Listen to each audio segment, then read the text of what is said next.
chef du Parti vert du Québec. Et aujourd'hui, on fait une émission spéciale en direct du site Facebook du Parti vert du Québec parce qu'on a l'honneur de recevoir Guy Sauvé, qui est le fondateur du Parti vert Longueuil. Donc, une nouvelle formation politique municipale à Longueuil qui vise l'environnement et aussi la justice sociale. Donc, c'est un plaisir de recevoir Guy avec nous ce matin. On va avoir une petite discussion. On va poser plusieurs questions à M. Sauvé pour comprendre un peu plus sur sa vision pour l'avenir de Longueuil, l'avenir de son nouveau parti politique et vraiment les projets prioritaires là, pour la prochaine campagne municipale qui s'en vient au mois de novembre 2021. Donc, quand même assez court comme temps là, pour monter un parti puis pour prendre le pouvoir à Longueuil. Donc, sans plus tarder, je vous présente Guy Sauvé. Bonjour et merci pour votre invitation. C'est un honneur pour moi de pouvoir discuter avec vous aujourd'hui. Super. Donc, vous avez fondé ce parti dernièrement. Quelles sont les principales raisons qui vous ont poussé pour former un nouveau parti à Longueuil? À Longueuil, on avait déjà 3 partis, on n'en a plus que 2. Il y a déjà eu un parti, je dirais, qui était plus à sensibilité environnementale, qui malheureusement a disparu il y a quelques mois, qui est absorbé par un autre parti. Mais malheureusement, cette absorption-là, c'est pas fait avec l'agenda, c'est-à-dire que le parti a été absorbé, mais l'agenda, lui, a été un petit peu laissé orphelin. Donc, il y a des grands dossiers à Longueuil. Moi, de ceux qui m'ont le plus interpellé, c'est celui des eaux usées. On a à Longueuil, on déverse énormément d'eau usée dans le fleuve Saint-Laurent. Ça arrive notamment quand il y a des pluies importantes où l'usine de traitement n'est pas en mesure de traiter les eaux. Alors, on envoie tout ça dans le fleuve. Et selon la Fondation Rivière, on est 4 fois plus polluant, si on veut, de ce point de vue-là, que Montréal. Alors, des dossiers comme ça qui m'ont interpellé, où je me suis dit, lequel des 2 parties qui restent est en mesure de prendre action, une volonté de prendre action. Malheureusement, ce que j'ai compris, c'est que la réponse n'était aucun des 2. Ce sont quand même des partis qui sont là depuis nombre d'années. Ce dossier-là, entre autres, n'a pas beaucoup avancé. Alors, je me suis dit, la seule alternative pour offrir un vrai choix aux citoyens, c'était pour moi de fonder un nouveau parti qui est en relation avec mes valeurs, je dirais, de bâtir des consensus, mais qui iront aller dans la direction d'une planète plus saine. Excellent, mais c'est des dossiers très importants, là, surtout avec la pollution de l'eau. On a vu à Montréal en 2015, il y avait toute une tollée là, par rapport justement au déversement d'eau usée. Mais ce que les gens n'ont pas compris parfois dans ce dossier, c'est qu'il y a des villes qui déversent régulièrement là, dans le fleuve Saint-Laurent. Là, Longueuil en fait partie. Donc, vraiment super de voir que vous vous attaquez à ce dossier-là au niveau municipal. Y a-t-il d'autres enjeux environnementaux importants à Longueuil sur lesquels tu travailles? Il y a effectivement, il y a énormément d'enjeux qu'on va avoir dans un programme que j'ai commencé d'ailleurs à partager sur ma page Facebook. Donc, alors, on le sait présentement, c'est difficile de rencontrer les gens pour les raisons qu'on connaît de la pandémie. Alors, comment communiquer si on ne peut pas être sur le terrain, on connaît la politique traditionnelle, c'est de faire du porte-à-porte, des choses comme ça. Impossible, mais en même temps, la pandémie nous donne une opportunité de rejoindre des gens. J'ai donc mis sur pied une page Facebook Guy Sauvé pour Vers Longueuil, auxquels les gens peuvent accéder, que j'invite à liker, comme on dit, cette page-là et à suivre des réflexions. Et comment je fais campagne? C'est en échangeant sur des thèmes et des thèmes qui touchent les gens. Donc, on peut parler de projets stratégiques, des choses comme ça, mais souvent, les gens ne se sentent pas interpellés par ça. Ce qui les interpelle, c'est au niveau quotidien, qu'est-ce que votre parti a à nous offrir? Le premier sujet que j'ai lancé en début de cette campagne en ligne, c'est la question des fameux publics-sacs. Alors, vous allez me dire, il y a des enjeux plus importants que ça, en général à Longueuil, des enjeux d'habitation, de pauvreté, absolument. Mais en même temps, c'est des enjeux d'environnement qui interpellent les gens. Alors, j'ai commencé de manière toute simple comme ça, à dire, que diriez-vous si on ne distribuait le public-sac qu'à ceux qui mettent le fameux collant « le demandant ». Bon, certains me disent, on devrait l'abolir complètement. Moi, dans ma famille, je sais qu'il y en a, il y a des personnes, on a des parents plus âgés, qui aiment beaucoup lire et les spéciaux, qui se servent de ça pour planifier leur semaine. Donc, c'est important aussi d'entendre ces gens-là. Donc, quand je parle d'un consensus, pour moi, c'est aussi d'écouter des gens qui disent, moi, je le veux, mais donner aux gens les outils, aux citoyens les outils pour dire, moi, si je ne le veux pas, je veux que ce soit facile de ne pas le recevoir. Parce que la grande majorité des gens, malheureusement, le prennent puis le mettent directement dans le bac bleu. Et ça, cette petite mesure-là, c'est à peu près 10% de tout ce qu'on recycle en poids, c'est ce fameux Publisac. Alors, c'est une mesure très simple qui touche les gens et c'est une des nombreuses mesures que j'aborde sur ma page Facebook qui vont progressivement faire un programme complet, mais en même temps, en faisant ça morceau par morceau, bien, ça me permet d'échanger. Je m'investis beaucoup là-dedans, d'échanger, mais aussi d'entendre des perspectives différentes, de gens qui disent, oui, mais attendez une seconde, par exemple, les médias régionaux sont distribués dans le Publisac. On ne peut pas faire mourir les médias régionaux. Il y a énormément d'informations pertinentes là-dedans. Alors, il faut trouver des positions équilibrées de consensus, puis parfois réfléchir à des problèmes qui n'étaient pas apparents, mais qui demandent une solution. Et là, ben, faire des propositions qui vont rejoindre le plus possible là, des gens qui vont bâtir un consensus. Donc, c'est dans ce sens-là que je vais aller. Ah, vraiment excellent. C'est un dossier très important, là, les Publisac. C'est fou qu'en 2021, on est encore en train de distribuer ces sacs publicitaires à presque tout le monde, en fait, à tous ceux qui n'ont pas le collant en disant « je le veux pas ». Incroyable la quantité là, de plastique et de papier qui est gaspillé. La plupart des gens le lisent même pas. Donc, je te félicite pour cette initiative-là. Puis, on a aussi plusieurs personnes qui nous rejoignent sur le live aujourd'hui. Surtout des gens qui travaillent avec nous auprès du Parti vert du Québec. Et je pense qu'il y a Nina qui aimerait vous poser une question. Vas-y, Nina. Nina, je pense que ton son est coupé.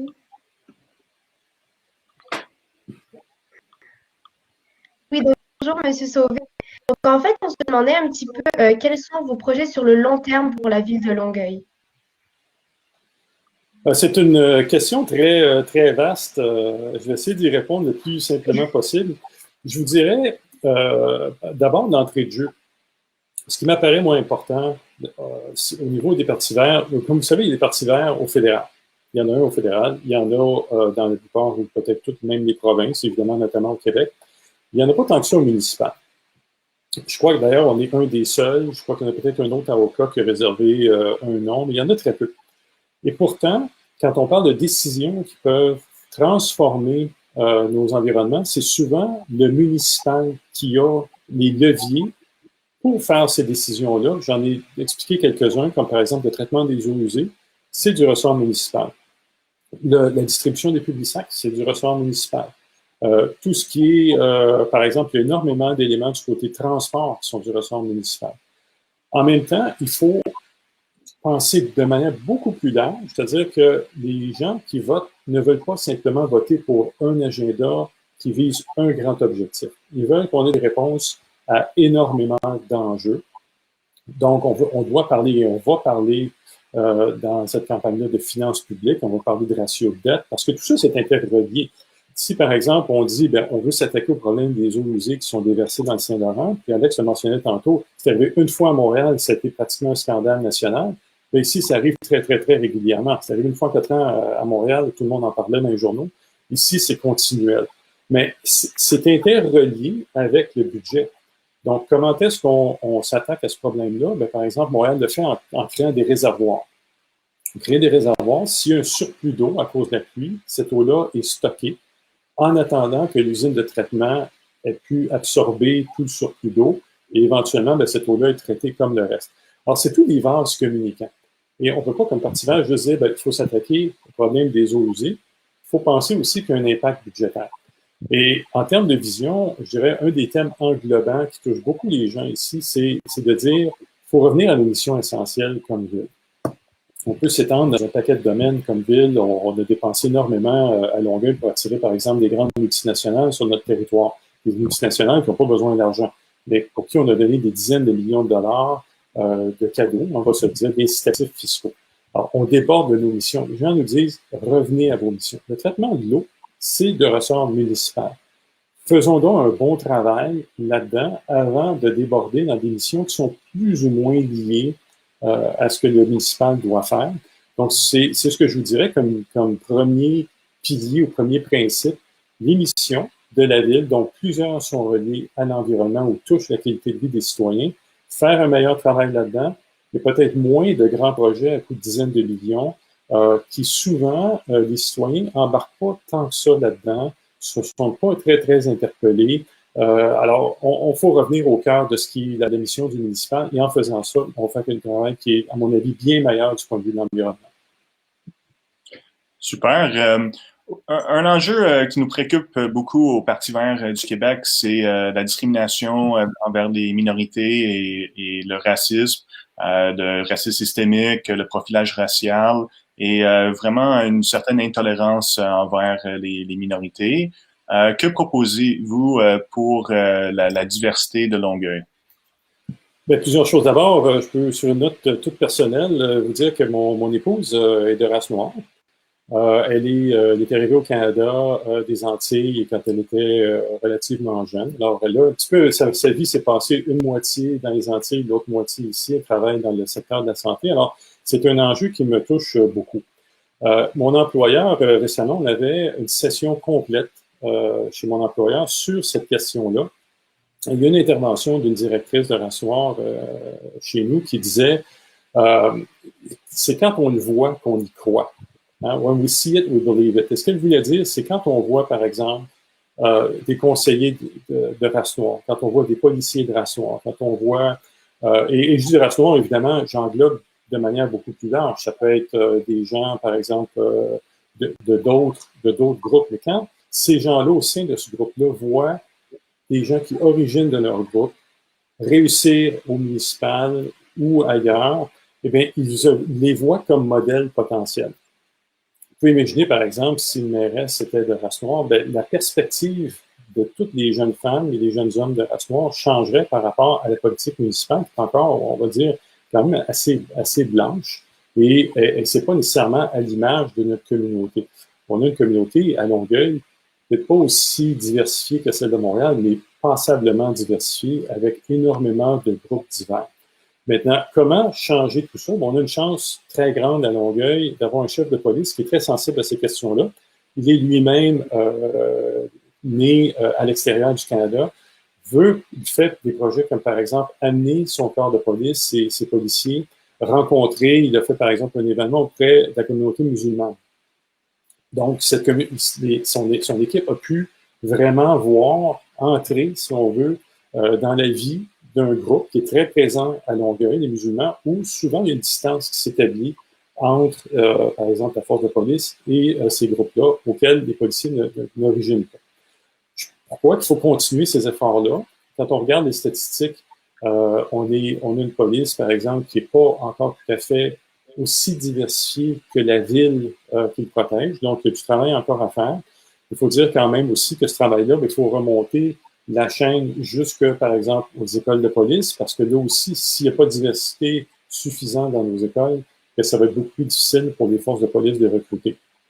Et on peut faire un peu ce même raisonnement-là pour d'autres corps de métier à Longueuil. Moi, je souhaite, et j'ai discussion d'ailleurs en fin de semaine avec des gens de groupes comme ça que je souhaite inviter. Hein, j'en profite d'ailleurs par mes émissions, s'il y en a qui nous écoutent, de me contacter par la page Facebook. Si vous êtes engagé, vous habitez Longueuil, au sens large de Longueuil, Saint-Hubert, Greenfield Park, c'est une seule ville, eh bien, s'il vous plaît, faites-moi signe. Et puis, j'aimerais, moi, au niveau des 15 candidats qu'on aura, d'avoir une grande diversité à l'image de notre ville. Super. Je suis très content d'entendre que vous êtes de l'avant-plan sur ces enjeux-là. Ça fit très bien avec le message vert au Québec.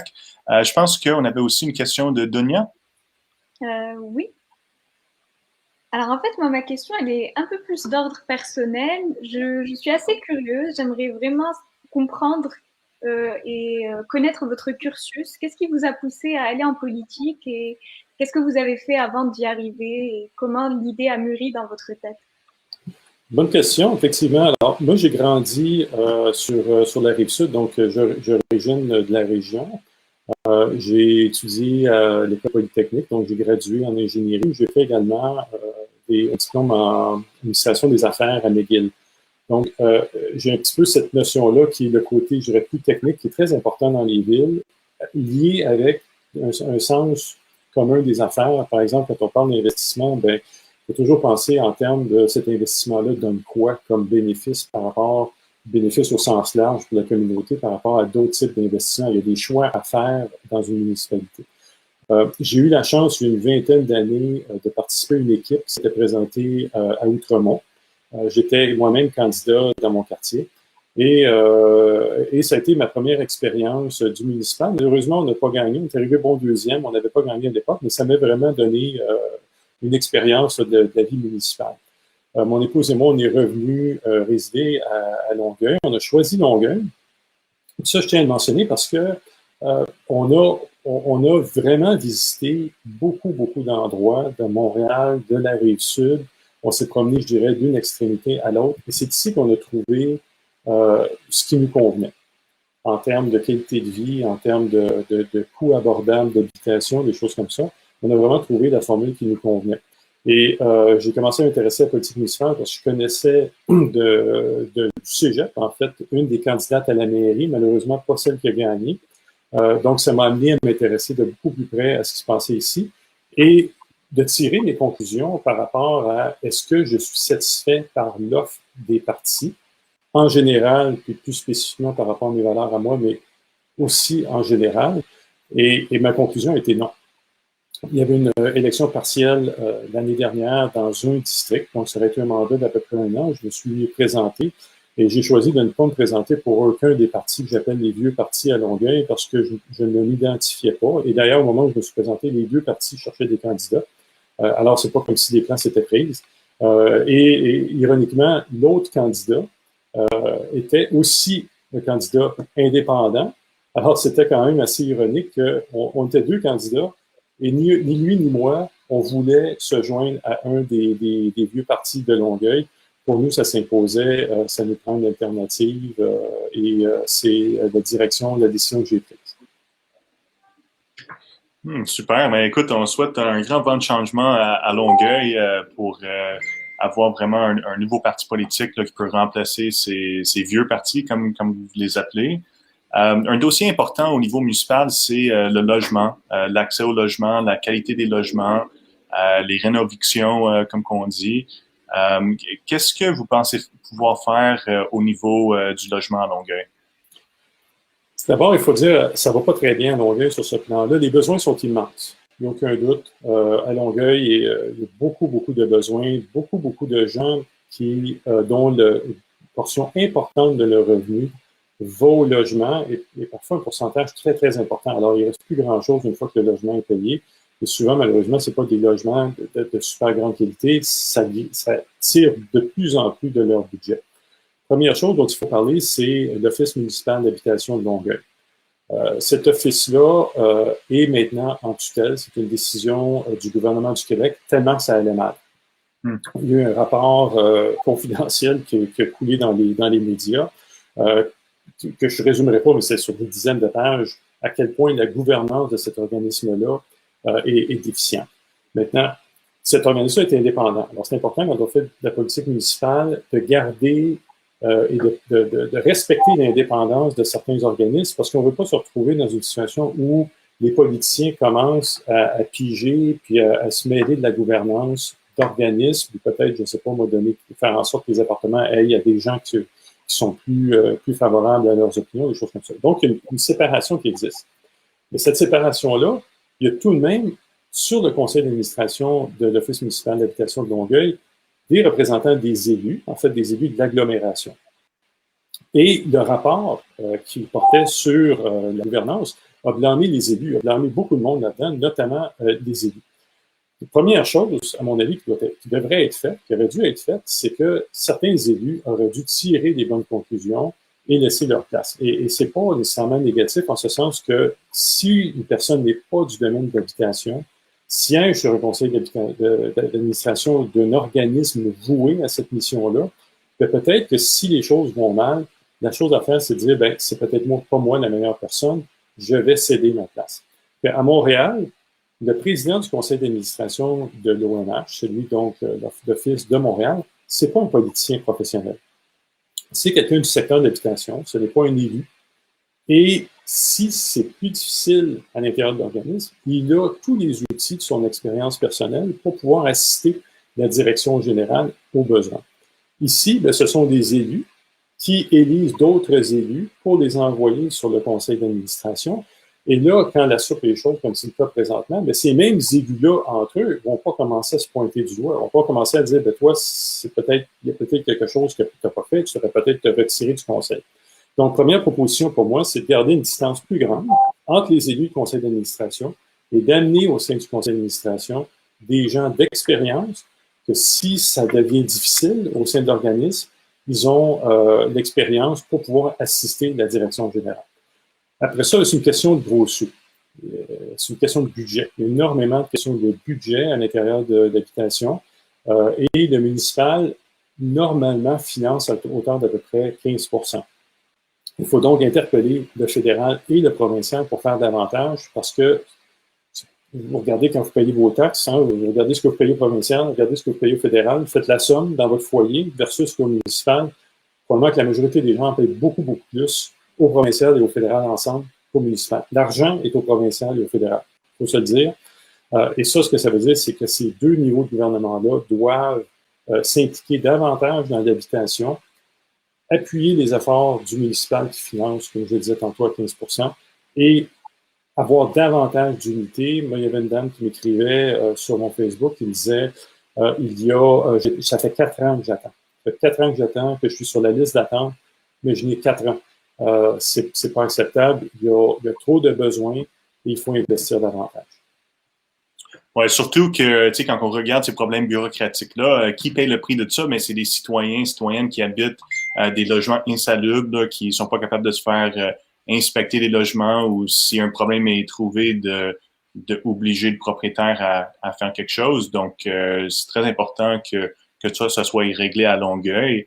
Évidemment, des partis verts, autant au niveau provincial que fédéral, on veut subventionner davantage là, de logements sociaux et s'assurer que les gens puissent vivre dans le respect des lois et règlements sur le logement là, qui existent déjà, mais quand que le municipal n'est pas capable de faire en sorte que ces lois-là sont appliquées, déjà, qui sont pas très, très, très avantageux là, pour les gens à faible revenu, mais le municipal doit tenir sa part là-dedans. Donc, je te remercie beaucoup pour ça. On a des commentaires qui viennent sur Internet et je pense que maintenant, Jimmy aimerait vous poser une question qu'on a reçue dans le chat. C'est bon? Oui, donc bonjour. Merci encore, M. Sauvé, pour être avec nous. Bonjour, Jimmy. Je crois que dans les nouvelles, on a beaucoup parlé de ce qui se passe avec les serres du parc urbain Michel Chartrand. Et je me demandais, vous, qu'est-ce que vous pensez de la situation avec ces serres? Il y a certaines personnes qui parlent de relocalisation, d'autres de stérilisation. Est-ce qu'on peut avoir votre avis? Moi, je suis tout à fait en faveur de la relocalisation. Je parlais tantôt du consensus social. C'est certain qu'il y en a qui disent, bon, pour régler le problème rapidement, puis souvent, il y a une certaine impatience dans la population de dire, ben là, réglons ça vite, faisons l'abattage, tout ça. Moi, je suis pas d'accord avec ça. Puis, une chose, je pense, qui est importante de partager, c'est qu'on n'est pas les premiers à avoir ce problème-là, les cerfs urbains. Puis, quand je dis problème, pourquoi? C'est parce que c'est une espèce qui se multiplie et qui mange énormément des plantes, évidemment, qui sont dans le parc. Et là, à un moment donné, ben, il y a un appauvrissement des plantes. Et là, qu'est-ce qu'ils font? Ben, les cerfs sortent du parc et beaucoup d'entre eux meurent en traversant les rues. Et j'en ai vu moi-même des cerfs morts ou qui ne meurent pas nécessairement sur le coup, peuvent même mourir après des longues heures de souffrance. Alors, évidemment, le statu quo n'est pas acceptable.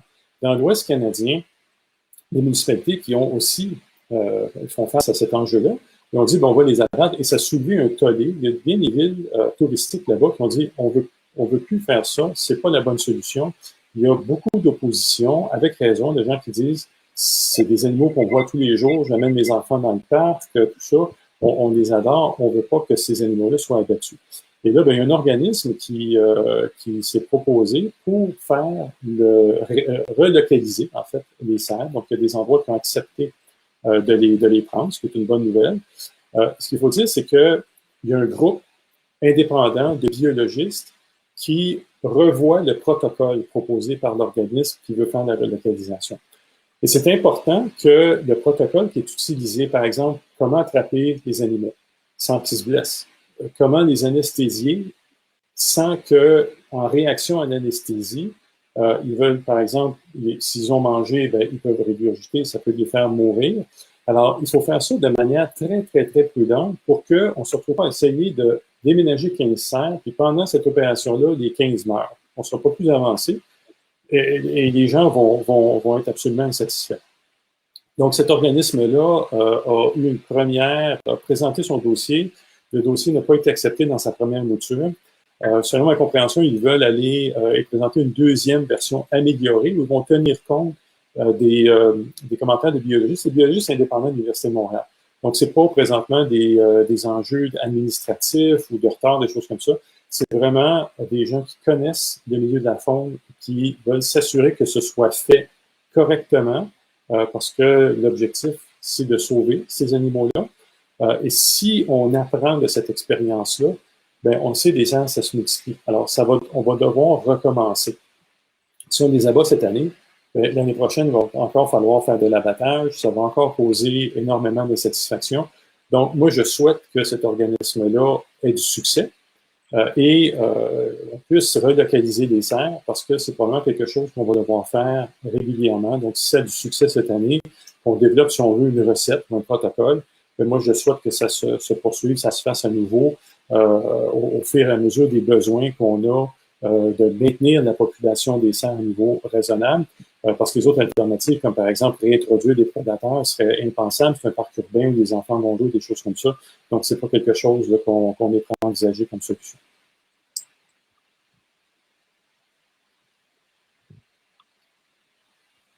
Et j'ai perdu mon Alex, j'entends pas Alex, je suis désolé. Oui.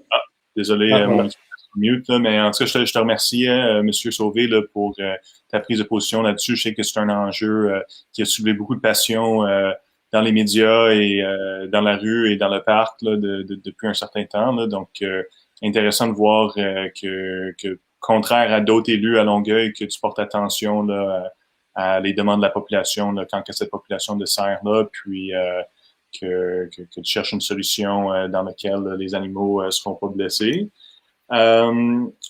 Aussi, à Longueuil, comme dans beaucoup de villes dans la couronne de Montréal, il y a toujours des enjeux de développement immobilier sur des espaces verts, parfois sur des terrains qui habitent des populations d'espèces menacées, là, comme la recette à Faux-Grillon, une petite grenouille qui a freiné plusieurs projets immobiliers, là, surtout à la prairie sur la rive sud. Est-ce que tu peux nous parler un peu de ton programme de développement urbain et comment tu vas faire pour protéger au maximum les milieux humides, les espaces verts, mais les différents endroits de Longueuil? Oui, absolument. D'abord, il faut bien garder à l'esprit que l'étalement urbain est évidemment un très, très grand enjeu. Si les gens vont s'installer, par exemple, à Saint-Hilaire, et qui travaillent au centre-ville, bon, on le sait, par la 116, il y a énormément de trafic. Ce n'est pas une bonne chose, une bonne idée pour l'environnement. Donc, le fait que la population augmente à Longueuil, c'est quand même positif d'un point de vue environnemental, dans la mesure où beaucoup des gens qui s'installent ici n'iront pas dans la troisième couronne. Donc, il faut trouver un bon équilibre. Maintenant, c'est une bonne question. Une des choses que je crois qu'on ne doit pas faire, ce sont les démolitions, j'appelle ça le Far West, les démolitions, où par exemple, vous avez quelqu'un qui a une unité familiale, il ne voit pas vraiment son voisin en arrière parce qu'il y a un petit peu d'arbres, des choses comme ça. Un jour, les pelles mécaniques arrivent, le voisin démolit. Là, se retrouve un édifice imposant en arrière, de 3 étages, des balcons qui s'avancent. Et là, du jour au lendemain, là, vous êtes dans votre cour en train de profiter de l'été. Et là, ben, vous avez des gens pratiquement perchés au-dessus de vous sur un balcon d'un édifice. Là, on appelle ça des mastodontes. Donc, ça, c'est quelque chose qu'il faut mieux réglementer. Ça ne veut pas dire qu'il n'y a pas de nouvelles constructions qui devraient se faire. Il faut qu'il y ait un respect, d'abord, un respect des volumes. Il faut qu'il y ait un respect du patrimoine. Par exemple, à Laval, il y a un inventaire du patrimoine qui a été fait. Et après quand même plusieurs mois de travail très, très intensif, les autorités là-bas ont élaboré une liste d'une centaine d'édifices patrimoniaux qui sont en dehors des zones patrimoniales. Donc, même si on est en dehors des zones patrimoniales, il y a des édifices qui sont magnifiques, qui ont une belle valeur, des édifices centenaires qu'on doit préserver.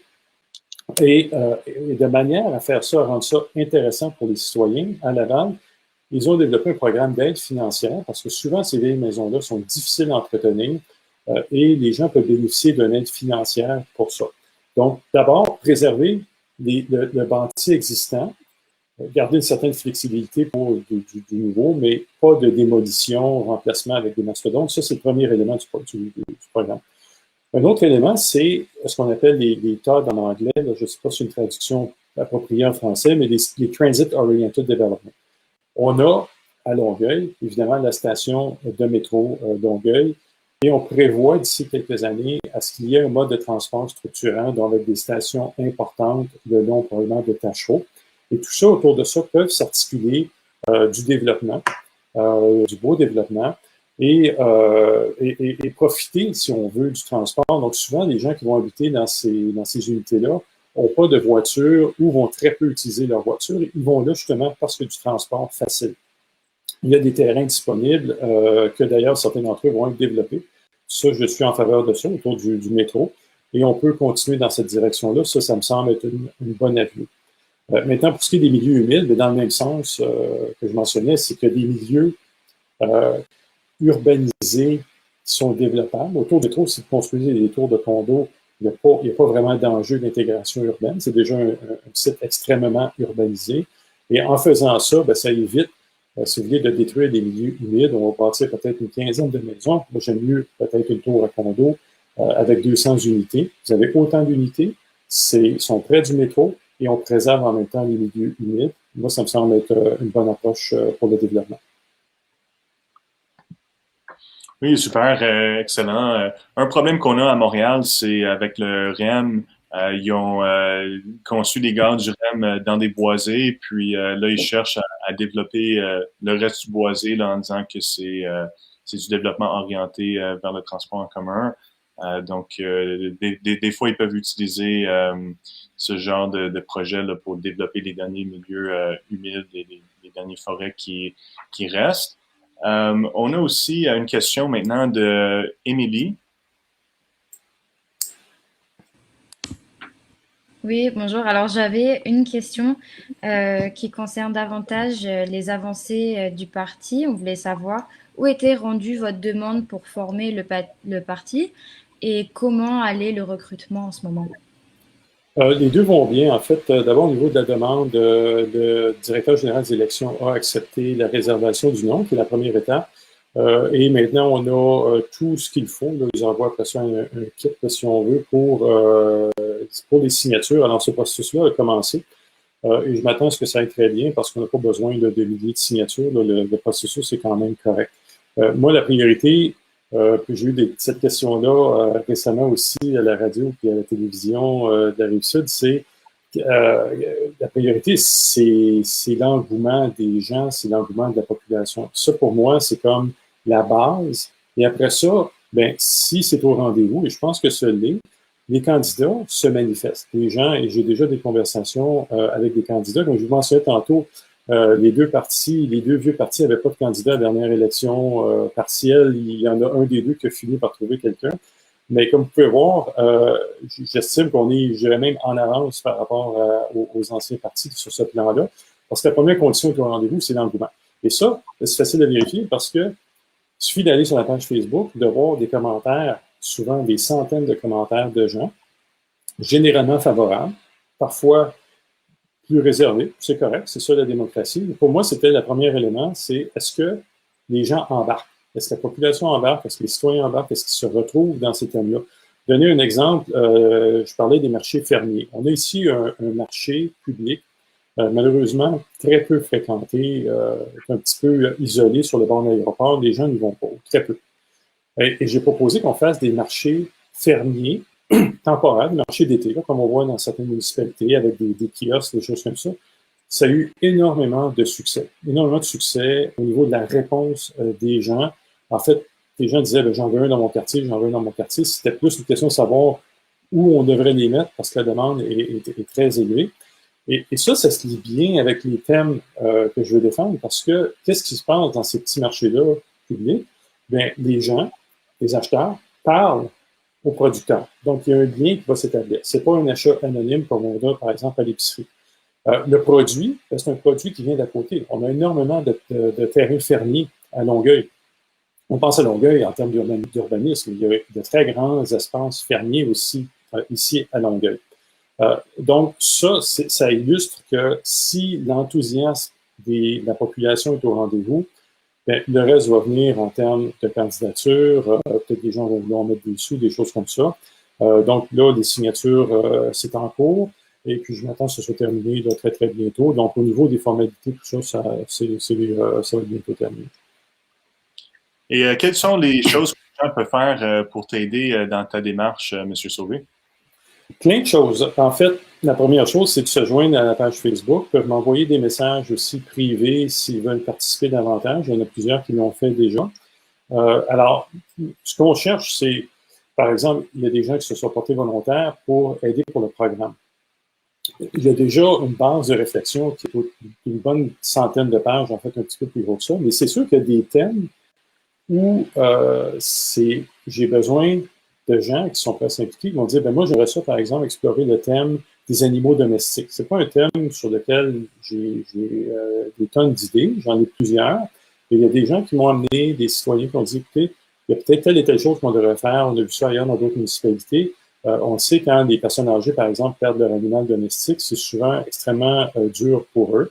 Et, par exemple, bon, il y a du micro-poussage qu'on peut faire, des choses comme ça. Alors, j'ai invité les gens à partager leurs idées ou à écrire et je vais incorporer ça dans la plateforme. Donc, des idées. C'est certain que le parti politique, c'est d'avoir avant tout des idées. Éventuellement, ben, ce sera plus que ça. Ce sera évidemment des candidats que je compte commencer à annoncer très bientôt. Donc, est-ce qu'il y a des gens qui seraient intéressés à s'impliquer comme candidats? Puis, le critère numéro 1 pour être candidat, c'est d'être au diapason de la population qu'on représente. On n'a pas besoin d'avoir un diplôme d'être un politicien professionnel. Le conseiller doit parler au nom de la population, doit être au diapason de la population. Si vous l'êtes, ben, vous êtes potentiellement un candidat. Si vous avez des idées qui vont un peu dans le sens de ce que j'ai partagé sur ma page Facebook et je vais continuer de partager, ben, faites-moi signe via la page Facebook. Vous pouvez aisément me contacter et puis on poussera la démarche plus loin. Écoute, M. Sauvé, là, on dirait que tu as le vent dans les voiles, là, comme qu'on dit, là, puis je suis vraiment très content là, de voir que tu es en train de mener cette démarche-là municipale à Longueuil. Là. Je pense que aussi, si on regarde le Parti vert à travers le Québec, que ce soit fédéral, provincial ou municipal, c'est très probable que les premières victoires y viennent du niveau municipal. Donc, c'est vraiment super de voir que vous êtes impliqué à ce niveau-là. Et on vient sur les 40 minutes de la diffusion en direct. Donc, j'aimerais demander aux gens s'ils ont une dernière question pour M. Sauvé.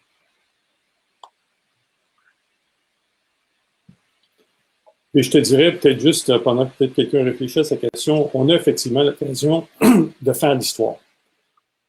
Ça va être long avant qu'un parti vert soit élu au fédéral, au provincial. Il y a encore beaucoup, beaucoup de travail à faire. Au municipal, il n'y a pas de raison qu'il n'y en ait pas déjà. Mais pour ça, ben, ça prend un programme large, englobant, qui écoute les citoyens, les opposants aussi. C'est important, les opposants souvent disent « vous ne nous écoutez pas ».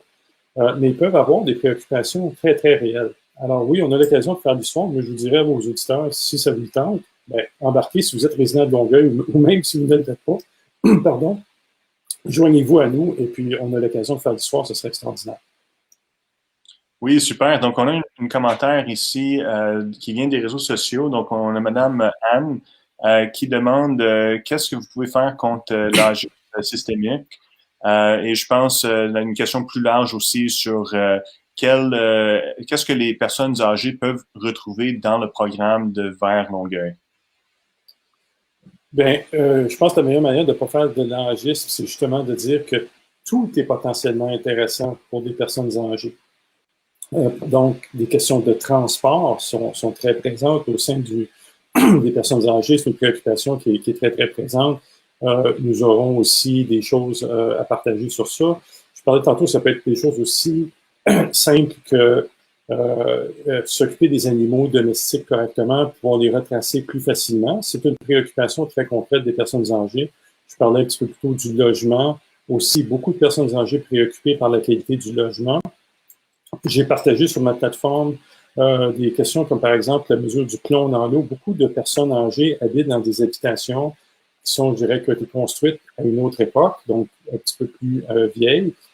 Et il y a souvent des problèmes, il n'y a pas beaucoup de problèmes, mais je tiens quand même à rassurer tout le monde, il n'y a pas de problème important de plomb dans l'eau, mais tout de même, il y a de temps en temps des mesures de plomb qui sont préoccupantes et je propose des changements à ces mesures-là qui sont davantage en lien avec les plus récentes normes internationales.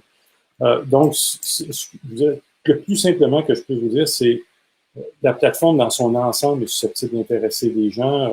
Par exemple, la faune, les cerfs, tout ça. Moi, je croise des gens tous les matins dans un parc à côté où je vais marcher. Ces gens-là amènent un sac au boisé du Tremblay, qui est un long sentier, je dirais, sauvage, et ramassent tous les petits papiers qui traînent. Ce parc est très, très propre, mais bon, de temps en temps, il y a des petites choses, tout ça.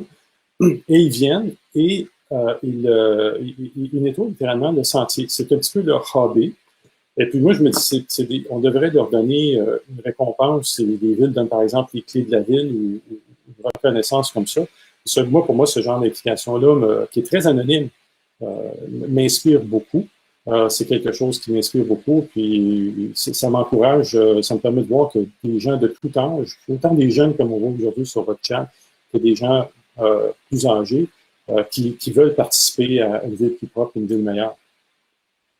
Évidemment, donc des choses pour les gens de tout horizon, de tout âge. Donc, écoute, M. Sauvé, là, je vous remercie vraiment beaucoup d'avoir pris le temps de discuter avec nous aujourd'hui. Je vous souhaite vraiment la meilleure des chances là, pour votre nouveau parti vert à Longueuil. C'est certain qu'on va être là pour vous appuyer jusqu'aux élections municipales et au-delà. Donc, je te remercie vraiment beaucoup pour ta présence aujourd'hui. Je remercie tous les gens qui ont venu poser des questions et tous les gens qui nous écoutent en ligne. Et je cède maintenant la parole à M. Sauvé pour la mot de la fin. Bien, merci, effectivement. Donc, d'abord, je l'ai dit, mais je le répète encore, la page Facebook, c'est un peu le grand forum de rendez-vous. Donc, Guy Sauvé vers Longueuil. J'espère bientôt, là aussi, vous faire partager des écrits de candidats potentiels. Et je vous le rappelle, on a l'occasion de faire l'histoire, on a tous les leviers. Longueuil est un des endroits qui vote le moins pour la droite quand on regarde les différentes tendances du vote. Donc, c'est une ville qui a le cœur, je dirais, du côté gauche, hein, si on peut dire. Donc, des valeurs d'environnement, tout ça, c'est un terreau extrêmement fertile pour ça. Donc, si on a une occasion de faire l'histoire, d'élire un premier parti vert au Canada, ça peut être ici même dans notre municipalité. Alors, si vous voulez faire partie de l'histoire, vous savez où nous rejoindre, Facebook, que vous soyez de Longueuil ou même de l'extérieur de Longueuil, faites-moi signe et puis on vous intègre dans l'équipe. Super. Ben, écoute, merci encore, M. Sauvé. Là, on va continuer à suivre ça. Encore, je vous souhaite la meilleure chance. Puis, on reste en contact. Là. Merci de m'avoir invité. Merci. Bonne journée.